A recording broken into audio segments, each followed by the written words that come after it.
Thank you, everyone, for joining in. My name is Samira Garcia, and with me, as always, is Gabby. And now we have John that is joining us from the HubSpot team to talk about this particular topic that I'm really excited about. As you know, I have the fortune, I was fortunate to go to Inbound this year. Ton of information that came out of that, and sometimes it's hard to digest, so I would like to dedicate a couple of events for the rest of the year about the things that are changing within the platform, and one of them is the revamp or relaunch version of Sales Hub, which, as you know, has been going on for some years now.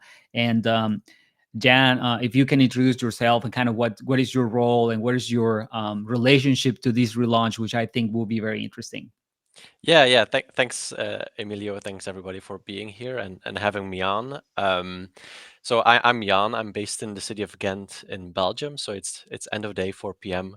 Currently for me, but very happy to be here with all of you, or just starting there. I'm guessing. Um, so I am a product marketing manager at HubSpot, and I've been at HubSpot for 4 years now. And I became a marketing manager last year. I actually got the news when I was at Inbound that I would be, um, being a product marketer for Sales Up, which was, I think, one of my dreams, and very exciting as well because I heard they had big plans for Sales Up, and I was assigned to be the key person, the driver for the relaunch campaign. So I was in the driver's seat. Everything you're seeing here, I either wrote or helped create at some point. So I'm very happy to talk to you all about it. Perfect. That's a perfect intro. So, as always, a little bit about us for those of you that it's the first time that you join. Um, I I'm the owner of an agency that focuses on demand generation, which is typically a service that B2B companies will consume or require. And our relationship to HubSpot is that because in demand generation you typically do advertising but need to tie the story to what happens in terms of business opportunities, we always work with clients that have crm, and when they don't have one, typically is HubSpot. And so we happen to be partners, and obviously we have been running this hub for a little while. If you want to learn more about what we do and our way of thinking, you can just visit the ManGen Studio. And if you are a B2B company and interested in learning more about that, or a demand generation practitioner, we'll be happy if you can follow us there. And as always, with me is Gavi. Gavi help us to set up this and come up with the topics, and sometimes request speakers. And that's how we got John here with us today. So thank you, Gavi, for that. And this is what we're going to cover today. Most of it will be covered by John. I will just cover a couple of slides. But the idea is that we will cover four big areas of this Sales Hub refresh, right? Which is the prospecting workplace, which I gotta tell John, I'm really excited about the opportunities there. I think is one of the in terms of potential, biggest opportunities that HubSpot had or has, that I think are being addressed. So very interesting there. Obviously, we will cover a little bit of more of what ways you can use to more intelligently manage deal management and forecasting. Some news about lead management, which I think also very interesting, and around reporting, and an expanded relationship with LinkedIn. There's something already there, but I think is moving in the right direction, because especially we think of HubSpot as a B2B tool. That relationship or connection with LinkedIn is especially important. So those are the topics that we have for today.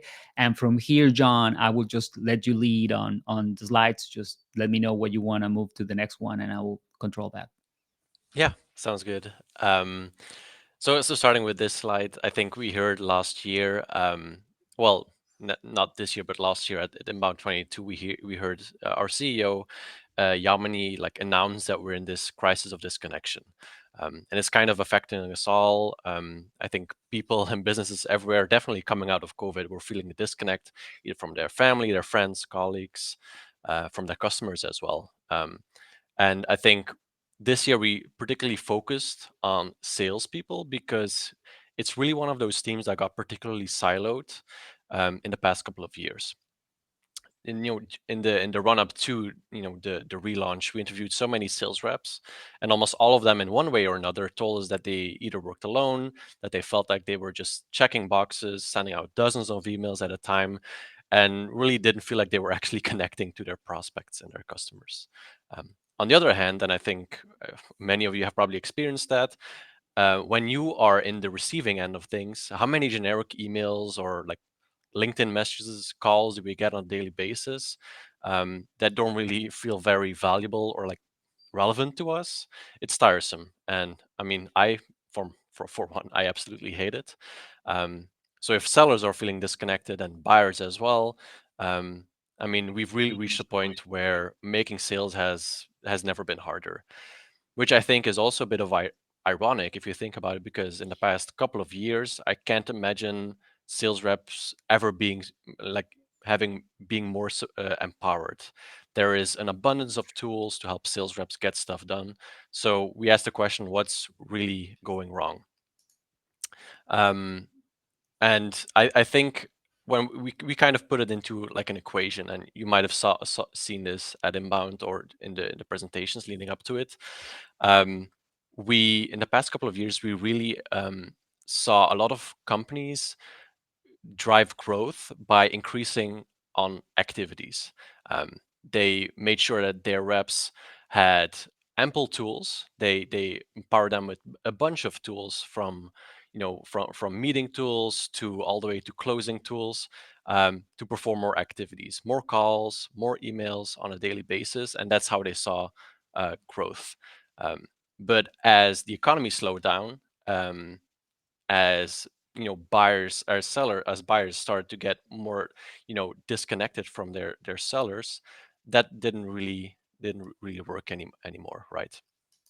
um but it's like, and what a lot of companies did back then is they hired more reps so they could keep up um, those numbers. But I mean, if you have like a leaky bucket and you keep adding volume, you'll still lose out in the end. So we thought about a way of how can we change this from like being a purely a numbers game, like being purely quantitative, to more like empowering our companies using Sales Hub and using HubSpot to grow in a more sustainable way by focusing on quality. And that's why we decided to relaunch Sales Hub with a bunch of new tools that really focused on making sure that sellers are able to send messages that are relevant, that aren't just spammy, and that can really connect with their buyers. Um, and so, yeah, we launched a bunch of tools that we'll walk through in a couple of moments that focus on just that. Very good. So the way that we're thinking about Sales Hub in this new age is basically threefold. There are three core that we call kind of use cases of categories that fall under sales. On the one hand, it's prospecting. There's also deal management. That's a big portion of it. And then there's reporting, coaching, analytics, those kinds of Mm. tasks or jobs to be done. And luckily those two like those through those sorry those three categories are often at many companies performed by three different kinds of employees. You have your BDRs or your SDRs, who are purely there to generate leads and qualify leads. Then those leads are often handed off to a account executive, who is then tasked to close those deals. And then you have the sales manager, who is tasked to coach their reps and make sure that they achieve predictable revenue, and that they report that up to their sales leaders as well.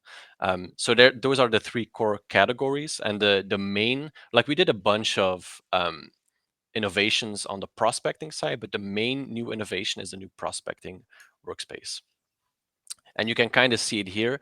Um, and I'm happy to actually demo this if you let me take over, but I'll talk about what we see on the screen here first. So essentially, what we did with the new prospecting workspace, we created this new environment for prospecting reps. So think BDRs, think SDRs, essentially where they have everything that they need to do to get their job done all in one place. The reason why we did that is essentially because, I mean, if you're a BDR, you really need to make sure that you get the best success if you're focused throughout the day. And before the prospecting workspace, sadly, in HubSpot, that wasn't the case. You had to use tasks, you had to use your contacts, you had to use lists, sequences. It was all like a very scattered experience. And I mean, I can speak on behalf of myself, but I'm sure many of you also feel this. But if you are like scattered across dozens of tabs, it's easy to get distracted, to lose focus, and then you're not as productive anymore. So this is really like an all-in-one environment that pulls in many different sides of the HubSpot platform, tasks, your schedule, sequences, and much more into one space, so you can just stay focused on the task at hand and just be much more effective and efficient.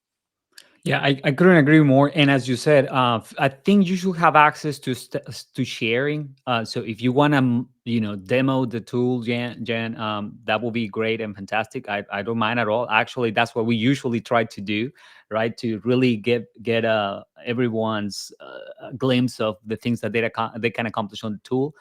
And if you want to do that in the meantime, I can tell you that I couldn't agree more with that description of. Um, the prospecting part of sales being very fragmented in HubSpot as it was before.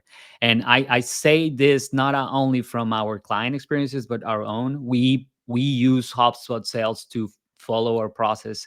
And there's a person in our team that do the role that you were describing as SDR.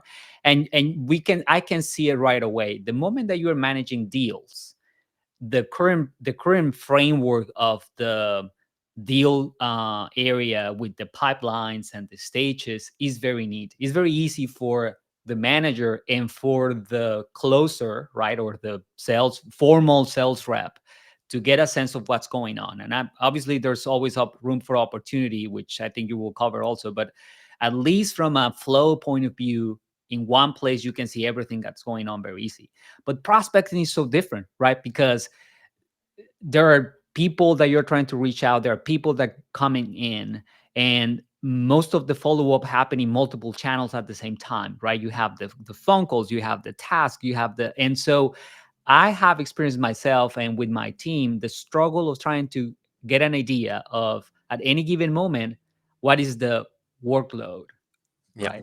right? And I think this summary that is a good first step in the right direction to get a glimpse of what's going on, especially because the other big challenge I think is that most of these activities are very personal, right? It's my meetings, my task, my phone calls. So it wasn't intuitive in the past that if a sales manager wants to coach some prospector or some SDR, they don't have a view where they can see, respecting privacy, of course. Well, what is your workload right now, and what we can do to improve how you're working, and see if we need more help or work better.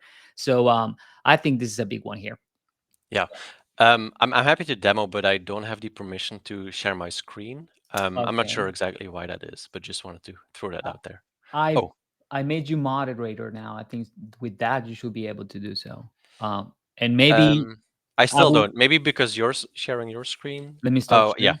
Now I have the opportunity. Let me figure out the right window here. I think this one is it. But no, I feel like you're totally correct. And in the past couple of weeks as well, after the launch of this prospecting workspace, I've interviewed many customers of ours and future customers as well. And just to kind of get a sense of how they were doing it before this as well. And they either use deal pipelines, which is not the best way because then you're just diluting your deal reporting, or they Yeah. were using contact views, which is also a great way of doing it, but that just also makes it like very difficult to set up and also scale. So we're happy that we launched this, and this is just like a personal, like as a rep, you see exactly um, exactly what you have to do. So let's start with just like talking you through what the different things on the screen here. So this is my personal prospecting workspace, but I mean, I can also just look at everyone else in our team and see how they are doing. Now, this is a test portal, so just want to, as an FYI, the data that you'll see here is not up to date or um, very well put in. Um, but this is essentially what you see. On the top, and you can of course move these things around if you want, but on the top you'll get your tasks here, and these are the same tasks you get under the task view, but just immediately presented in a way that's very accessible. You can also see like your summary, how you're progressing for each of these tasks, and you can get into work immediately from by just clicking on it. So these are the emails I have to do today. And just from this screen, I just need to open up the email creator and I can start moving and checking these boxes. Or I can just go here and mark as complete as well. And then you'll see this progressing as you move on. The same for your calls, if you want to do all of them at one point. But as I just said before, we found that BDRs are much more productive if they have just one task at hand. So let them do all their calls immediately all at once instead of switching between calls, emails, etc. So this just makes it very, very handy for them. You can also see like as a BDR, your main goal is getting a lot of meetings on the books. So Mhm. you can see exactly how many meetings you scheduled, how many no-shows there are, just to kind of keep track of your numbers and where you're moving. Um, and the prospecting workspace as is, like I said, just pulls in a lot of tools from the platform into one place. The next iteration, or what we're building this workspace towards, is helping you identify the next best action. Because that's Mm. also very hard. And you can also kind of see it with the suggested activities. For instance, I have a new contact assigned to me. I can reach out to them immediately. Also, I had a couple of meetings today, but I haven't really filled out an outcome yet in the CRM. So I can click here immediately to start filling out whether they showed up, what the outcome of the meeting was. And also, if I have like any outstanding sequences that are halted because I need to send them an email or follow up with them another way, I don't have any in this portal, but I can also see them here. I'll talk about lead management in a bit. But one thing that I really love, and I hope you all too, is the schedule view in the prospecting workspace. And this is just a daily overview, but there's actually a much more like um, built out version here. Let Mhm. me give you like my daily view. This is my actual calendar. I had a bunch of meetings earlier this week, as you can see, but those are not interesting. The interesting ones are the orange ones here. So just as an FYI, I've just hooked up my Google Calendar to HubSpot, and it'll immediately populate it for me.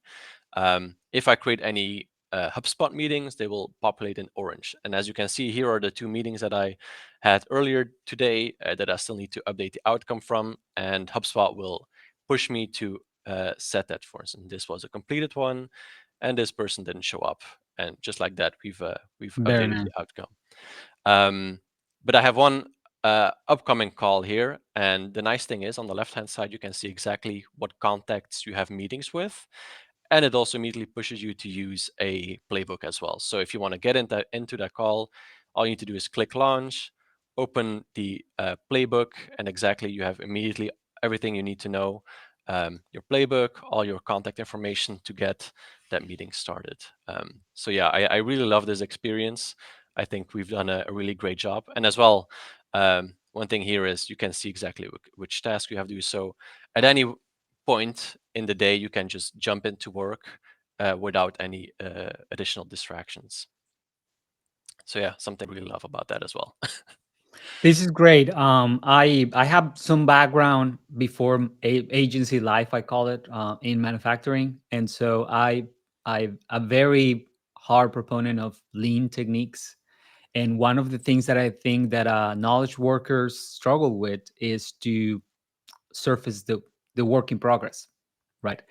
Both from a perspective of management and from a perspective of capacity, right? So this is great because it is a view again for the manager and for the person that is doing the work to see, what is the working process that you have. And the other one is, um, I think sales is that this part of sales requires a lot of understanding of the outcomes, right? So you want to know if the tasks are complete, if the meetings are complete, or the calls got connected, so you can start getting a sense of how much work do you need to put on place for your prospects to get some deals. And I know that for SDRs, all that extra work to report, right, is time consuming. It's not something that we enjoy or that they enjoy. And so making it easy for them to mark, as you show there, what was the outcome of the meeting or the call, and start, I tell clients, building reporting without actually knowing that you're doing so, right? All of Yeah. that eventually cascade into reportings and see how many meetings are being completed, and maybe improve how you get those meetings in the first place. But without that data, it's very hard to make decisions. So I think this is a great way to look at it. Yeah, yeah, 100%. And on that topic, I think that's a good segue to talk about the new leads object that we've added to HubSpot. So if you click on leads here, this is also a very new environment. I think it was only like officially like pushed live in the past couple of weeks. So you may have not seen this or activated this, which is fine. Um, Essentially, the new leads object is a out of the box way of handling or doing lead management inside of HubSpot. So in the past, and I talked about this a little bit beforehand, but in the past, if you wanted to do lead management in HubSpot, you could do so through lifecycle stages, to the lead Mhm. status. You could even, push all of your leads into a deal stage, for instance, and then qualify from there or have them in pipelines. But it all required you to set up a lot of things, either inside the CRM through contact views or in tasks or however you wanted to do it, and this gives you an out of the box way of handling that. um, and the nice thing, because it's out of the box, there's also a lot of built-in automation as well, just so it's very easy. If once you activate it and you maybe set up a few settings up, you're able to just get moving and things will move automatically through one stage to the next. Now, I did say this is a new lead object, um, and I'll show you what that looks like. For instance, if I go into my contact records here, let's click on Vicente here. Um, you can see, for instance, this contact here has a deal associated with it. We can also create a lead associated with that. So what I want to kind of emphasize here is this is not the same scenario as maybe some of you are familiar with, like Microsoft Dynamics or Salesforce. And in those cases, they also have a leads object, but it stands completely alone from the contact record. As a matter of fact, in Salesforce, you have to convert a lead into a contact record. That is Mm. not the case here. Your contacts will stay the same, but if you want to kind of start working, like if you see, for instance, that Vicente, there's the potential to qualify this contact or the potential to sell to this person, you can just simply create a lead. Um, and there's pipelines as well, and there's labels that you can attach, and there will likely in the future be many more properties here that you can configure, but you can just create them into a lead, and that will automatically put them in this pipeline from new to attempting to connected to eventually qualified or disqualified, right? um, and if I own this contact, which I do not, I'll make sure I own this contact and save it. Then this person will also appear. If my work environment here, my prospecting workspace environment works a little bit, the person should at one point uh, appear here. Apologies if my demo environment is a bit slow. So let's, for instance, look at this at Elnor here. This is also a new lead. As I said, there's built-in automation. So these pipeline stages, you can fully configure them, but there is some built-in automation. For instance, if I send an email, which I won't do in this case, but for instance, if I log that I've sent an SMS to them, let's just fill this out. You will see it automatically moves them into attempting. So again, as a BDR, as an SDR, someone who's prospecting, you don't need to change the lead status anymore. Um, that's all taken care of. Now, if Eleanor sends a message back to me, which of course I can't do because it's a demo, then it will automatically move them into the connected stage. And at that point, this is a signal for your rep to start qualifying the lead. You can get a meeting on the book and whatever.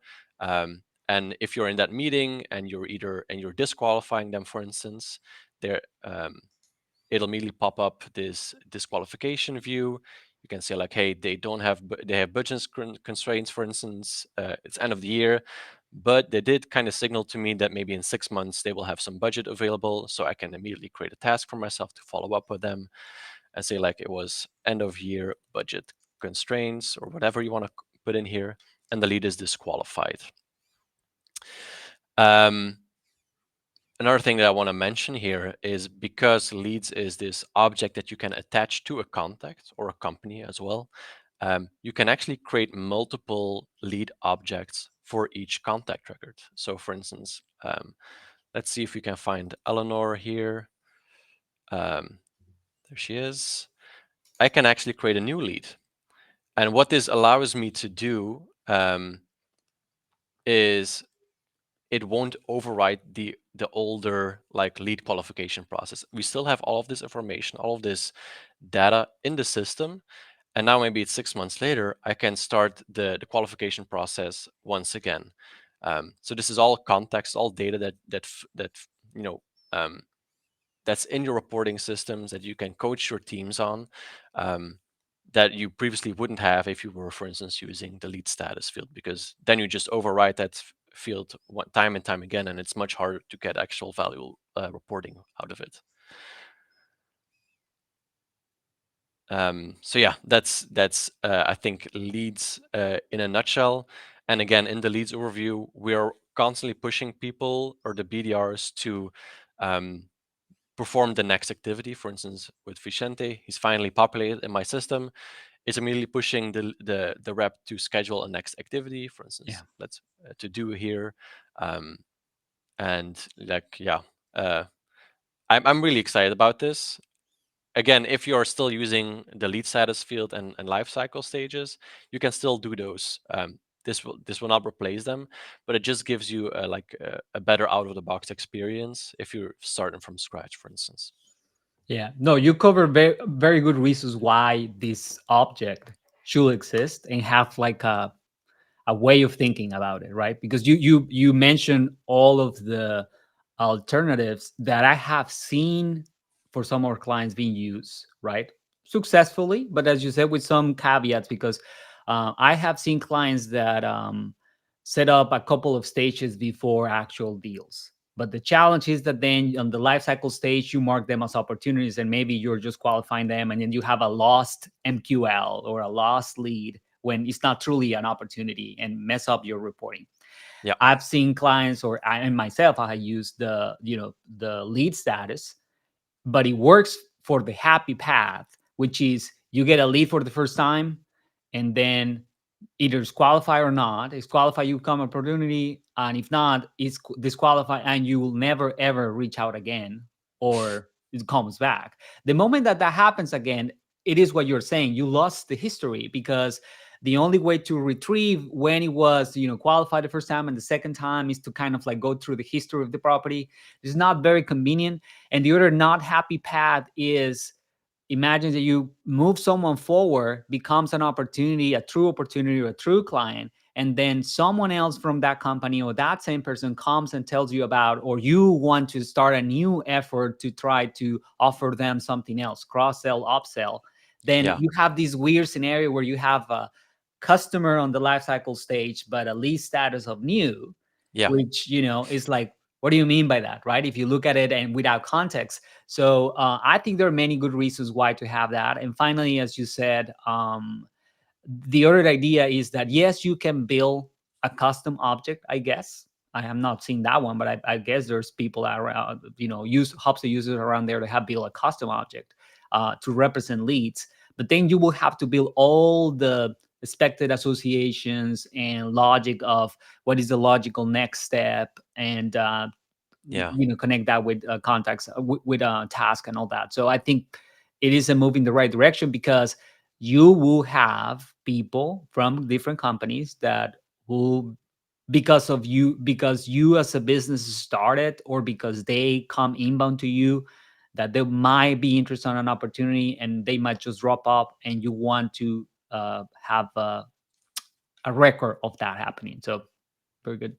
Yeah, exactly. And then there's one thing that I haven't shown yet, which is also something I'm excited about. But exactly, like you hit the nail on the head.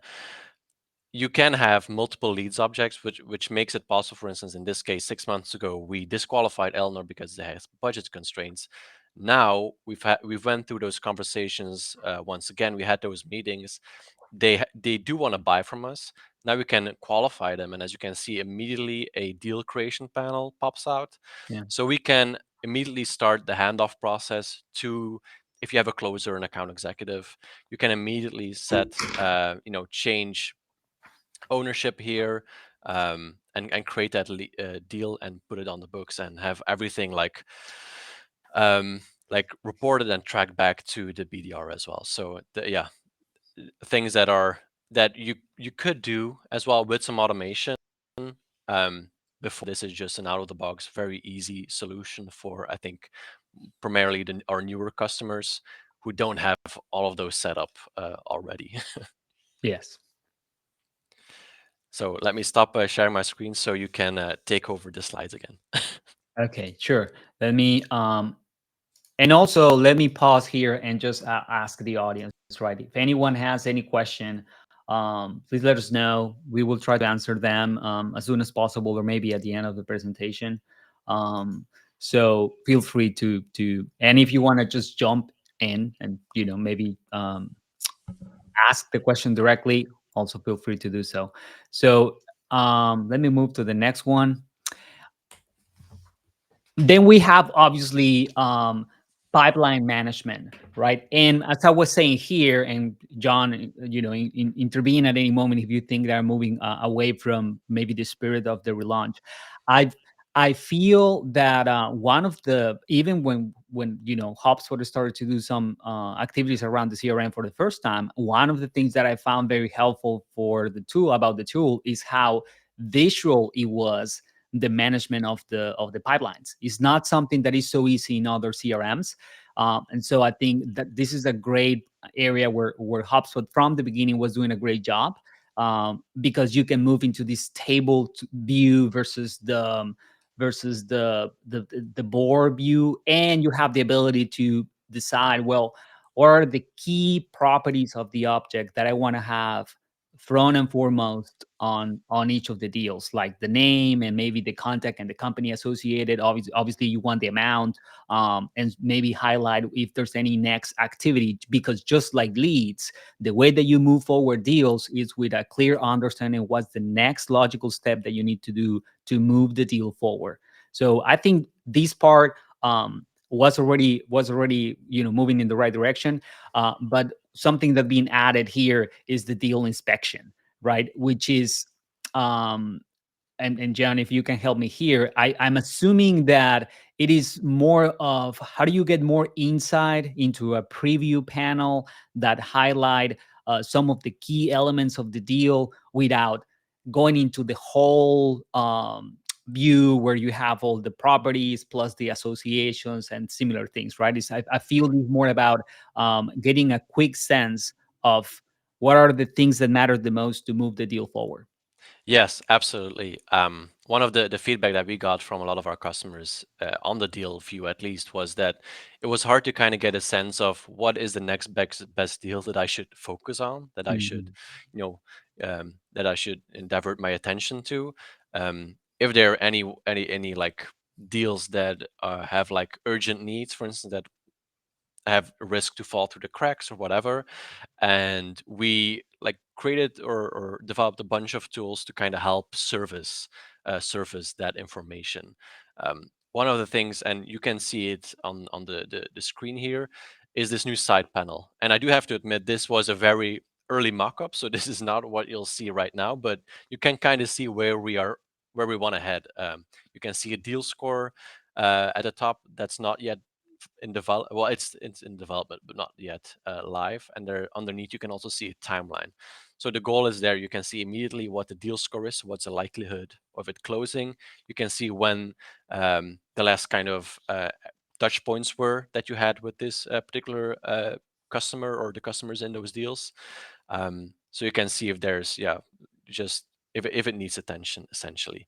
But this side panel is new because in the past, if you were to click on a deal, you would immediately be put into the deal record, like you said, and now you can just click on a deal and you'll get the most important information on your right hand side, so you don't lose the context as well. Another thing that we've added are deal tags. You can see those colorful little like squares on each deal. Those are conditional properties, so you can set them up any way you would like. For instance, if a deal has a certain dollar amount attached to it, you can set it to high value. If a Mhm. deal hasn't been, if there hasn't been contact, like any activities on a certain deal, you can have it populate a certain deal tag. Also, the all with the intent for the sales rep, the account executive, to immediately see in what kind of state their deals are in and if they should focus on what's next. Yeah, I like that idea because I have seen some implementations where you have two or three pipelines when truly the only difference is the type of customer, but there's no meaningful change on the sales process, and therefore the deal stages are the same. Like the ones that I'm seeing here, maybe it's not noticeable for the rest, but one of the tags being, maybe the industry, right? It's an industrial client Yeah. or it's pharmaceutical. I have seen some instances where a second pipeline or a third pipeline is being built just because it's a different industry. But the sales process itself is the same. So maybe here with the help of tags, everyone can see the same pipeline, but just maybe focus on a specific task. I guess it will include some filtering and reporting activity around that, around the tags, so you can take advantage of it. That's a question. Yeah, I'm not sure. Yeah, I mean, I'm happy to kind of share my screen again. So, Okay. I'm happy to kind of show you around because there's Yeah. one more thing that I also want to show when it comes to the new deal inspection view. So you can see this is my deal board. I have my stages right here, and then here I've clicked on a deal just like that, and it will appear on the right hand side. Whereas before, it would do this, right? It would put me immediately into the record and I would lose all context, and made it very, very hard to kind of skim through everything and what needs to happen. I've also added some deal tags, but it's indeed a really good call out to attach this to sectors that you're working on and have it immediately like see that immediately. Whereas I don't think creating a new pipeline for the same sales process is an advised path to take. Hmm. But one other thing is we're surfacing a lot of like reporting data on the deal object as well. Again, to help your reps kind of immediately see what the health of the pipeline is at. You can see your total deal amount currently, the weighted, how much you've closed one, and like new deal amount, what the average deal age is on the 30 days is a long time. Maybe we want to shorten that up a little bit and Yeah. focus on that. All information that you would previously only see in your reports or in your dashboards, and now you can see it on the deals view as well. Those so the new side panel, the deal tags, and this new deal insights panel are the three core new things that we've added to the deal boards at the relaunch of Sales Hub in September. Very good. All right, I'll stop sharing there. Let me know if you have any more questions regarding that. If not, we can move on to the next item. Very good.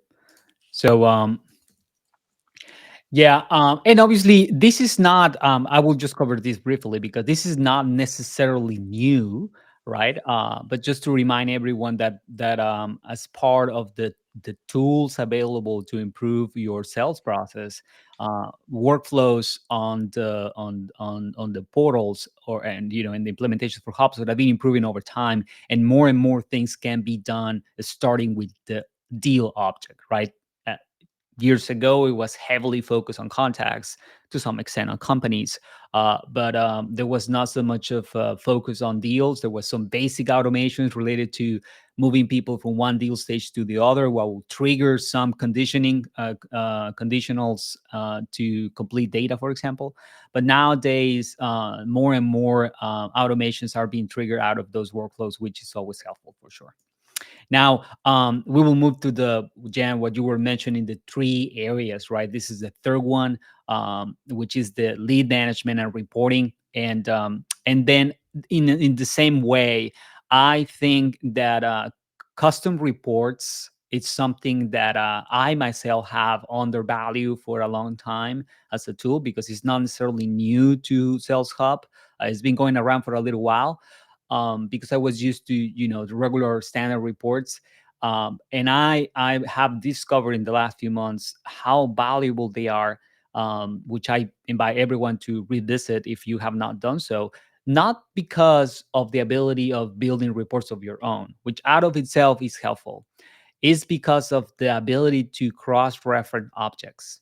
That is very, very helpful. We have been working on building some reports where you combine information about sources, for example, with deals, and the reporting tool is really helping us to make cross reference of different objects. I think obviously there's a lot of opportunity there, because we would like to see more data coming from the analytics on HubSpot, plus all the information available for the different objects.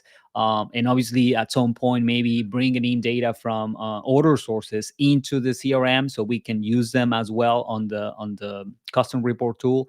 But just to begin with, every question that you might have that requires a combination of deals with companies or deals with contacts. For our specific case, for the demand generation, typically we have questions about accounts, not just contacts. So building custom reports is quite helpful for us, and I invite you to visit that. But I think, Jan, that one of the things that is also very interesting to explore now that we have the lead object, is that you will be able, or users will be able to report on lead progression, right? Yes, yes, exactly. So in the previous, um, if you aren't using the new leads tool that I just talked about, it would be much more difficult to set up decent reports that talk about, what kind of actions or activities caused a lead to move from one stage to another, what led to a lead closing, like how many touch points it took. That would all be much more difficult to report on, basically because it was just a contact property. Mhm. Now that it's an object, we are able to kind of store all of that information on there and then pull that into a report. So we've added a new lead funnel report that lets you do just that. You can see how many leads each of your reps is working on, like how many meetings they are scheduling. You can see how many leads, how your leads are flowing through each and every stage, what the conversion percentage is. So you can start to kind of optimize for those conversions, and also start coaching your reps to do a better job. And if you have one rep who's performing you know considerably well, you can take those learnings and take it to your other reps to to upskill them essentially.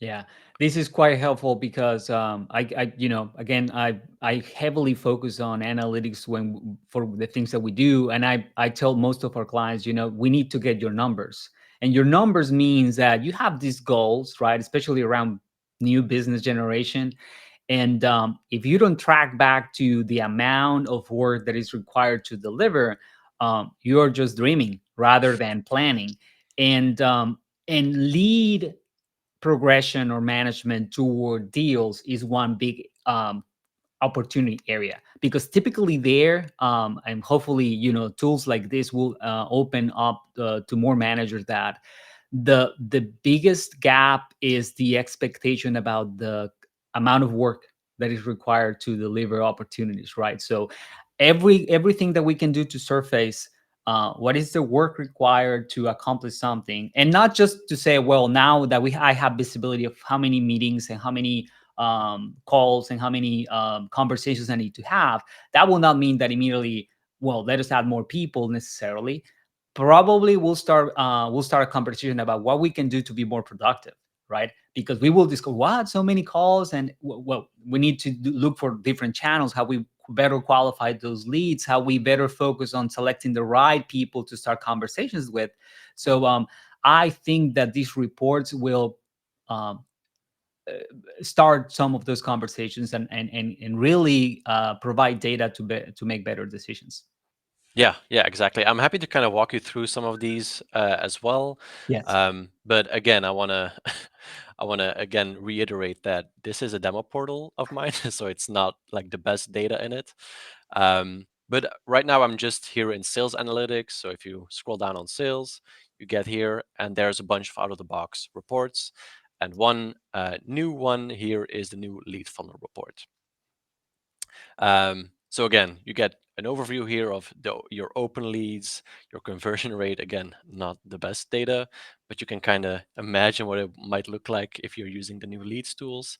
You can see how many leads are in progress, what your conversion rates are for each and every rep in your portal.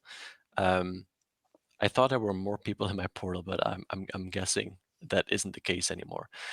One new thing as well that I think is really cool um, is the new lead journey overview. And let's see how long it takes to load.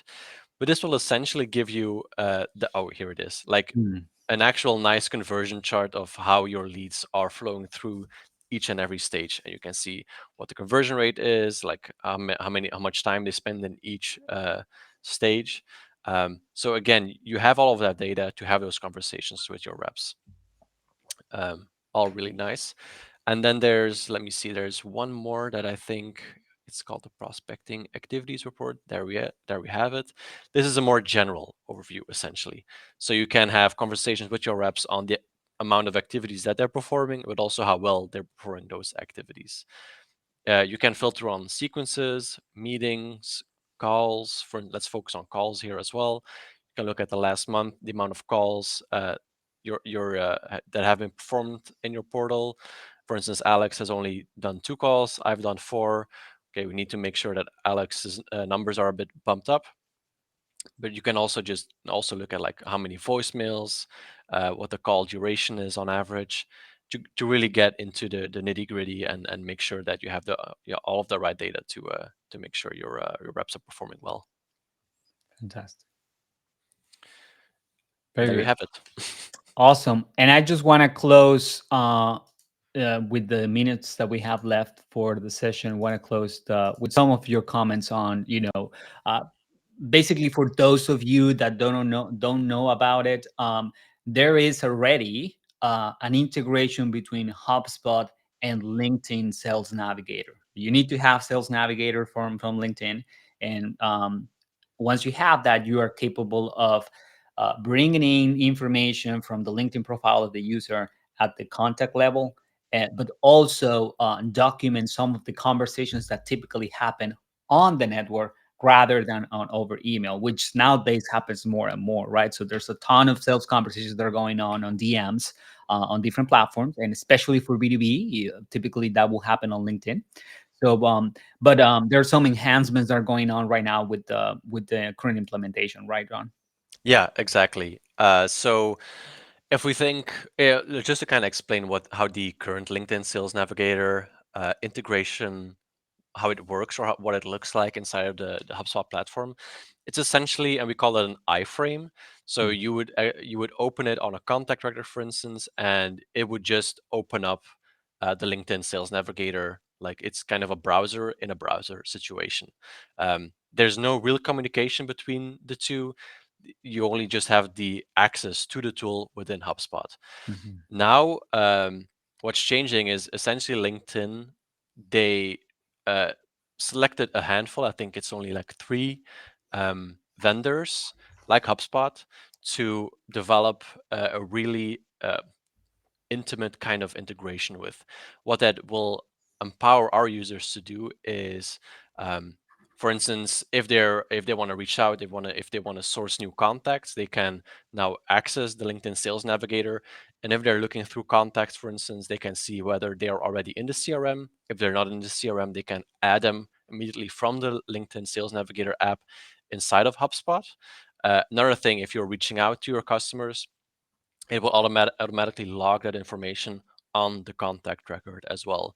So in the past, you would need to like send a message and then log the message in the CRM as like a second task, which of Yeah, course is not ideal. the best way of doing that. And what we're also, and this is something that we are pushing LinkedIn heavily for, is the ability to send, for instance, sequences from HubSpot immediately, like sending emails through sequences. I can't promise that that will launch when this new integration launches because it's still in private beta, but it is something that we're heavily pushing them towards No, Jen, developing. we want that now. We Yeah, I really. know. Just joking. Very good. All righty. So, and I think with that, we have good 5 minutes here to just close up. I just want to say, that if you want to explore more, of course, we will share this presentation, and there's some, as always, we put some knowledge, both in the form of video and some uh, tools from the academy that you can explore on. And of course, there's a ton of resources out there that you can go and dive into, so explore those. So expect that presentation at the end. Gabby will share with all of you. And of course, we also invite you to save the day for our next conversation, which will be all about HubSpot AI, how AI is, getting into the portal in different places, and what are some of the implementations and use cases that we currently have, and or that the portal currently have, and which are the ones that are coming in the next few months. So really excited about that one as well. And with that, I will start sharing here, and just say thank you, John, for your time today. And yeah, really excited about the changes that are coming for the Sales Hub. Yeah. Thanks for having me on. I really enjoyed having these conversations with you all, and appreciate everybody tuning in for this call as well. Hope you have a great rest of your day. Yeah, enjoy the evening, right? Maybe, and I maybe will. you are done for the day after this. So for us, it's kind of like, well, see, we still have the rest of the day ahead of us. But yeah, thank you, John. Thank you, everyone, and let us tune in for the next one. Have a great day. See Thanks. ya. Bye bye. Bye. Bye bye.